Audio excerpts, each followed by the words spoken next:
আসসালামু আলাইকুম গাইস।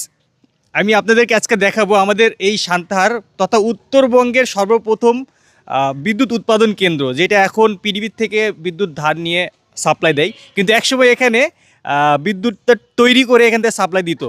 এটা ব্রিটিশরা করে করে রাখছে, এখনও সেটা চলমান আছে। আপনাদেরকে একটু দেখাই, ভিতরে আসেন।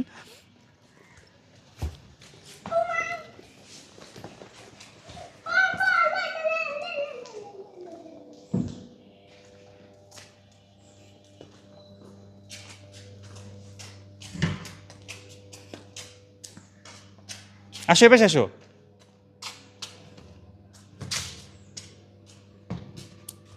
এখানে এখন পল্লী বিদ্যুৎ থেকে বিদ্যুৎ নিয়ে এখান থেকে সাপ্লাই দেওয়া হয়, কিন্তু একসময় এখানে আহ, এই বিদ্যুৎটা উৎপন্ন হতো যখন এখানে মানুষেরা বাতি জ্বালাতো আর কি, কেরোসিনের বাতি, তখন এখান থেকে সরকারিভাবে এটা হচ্ছিল সাপ্লাই দেওয়া হতো বিদ্যুৎটা।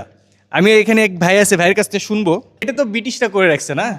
ব্রিটিশরা ব্রিটিশরা করে রাখছে। ওই পাশে যে মেশিনগুলো দেখা যাচ্ছে ওগুলাই কি আপনার সেই সময়কার না? হ্যাঁ, সেই সময়কার, ওগুলো সেই সময়কার। আচ্ছা।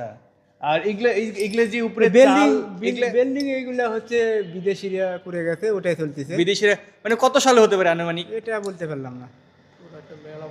মেলা বছর ব্রিটিশরা শাসন করে গেছে, তো ওই 1800 সালের সময়, এরকম সময়। হ্যাঁ, এরকমই পাবে আর কি। দেখ, এখনো এটা চলমান আছে গাইজ, এখনো এটা চলমান আছে, কিন্তু ওই পাশের যেই পুরাতন মেশিন ওইটা হচ্ছিল মনে হয় বন্ধ। না, চালু ওটা। আর এখানে যে কারেন্ট উৎপন্ন হতো, এটা কি তেল দিয়ে? হ্যাঁ, তেল দিয়ে। তেল দিয়ে কারেন্ট উৎপন্ন করা হতো। তেল দিয়ে মেশিন দিয়ে। ও, বয়লার ইঞ্জিন, বয়লার যে মেশিন ওটা এখন আর নাই এখানে।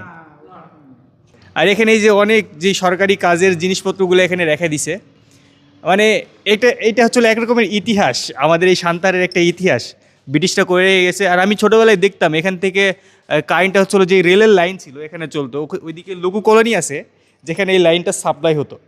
এটা বিশেষ করে কার জন্য তৈরি করা হয়েছিল এটা জানেন তো? জানেন কি কাদের জন্য? ভাই, কাদের জন্য তৈরি করা হয়েছিল এই লাইনটা? এটা তৈরি করা ছিল যিনারা এখানে চাকরি করে, স্টাফ, তাদের জন্য। সরকারি স্টাফদের জন্য, মানে রেলের কর্মরত যারা স্টাফ তাদের জন্য। হ্যাঁ। ওরে বাবা, তারা তো সেই সময় তো কারেন্ট আসেইনি, তারা এটা নিয়ে এসে এখানে বাইরে থেকে নিয়ে এসে এখানে সাপ্লাই দিছে তাদের নিজের জন্য। বা আর কিছু কিছু মানুষও এর থেকে রাস্তার মধ্যে আলো পেত। হ্যাঁ, হ্যাঁ। সো গাইজ, ব্রিটিশদের কার্যকলাপ দেখছেন কীরকম বড় বড় তাদের চিন্তাভাবনা ছিল। এই মেশিনগুলো এখন আর ব্যবহার হয় না, এখন এগুলো পরিত্যক্ত অবস্থায় পড়ে আছে। তবে আমি মনে করি এইসব মেশিনগুলো জাদুঘরে রাখার মতো একদম ইতিহাস আমাদের এই সান্তাহারের জন্য।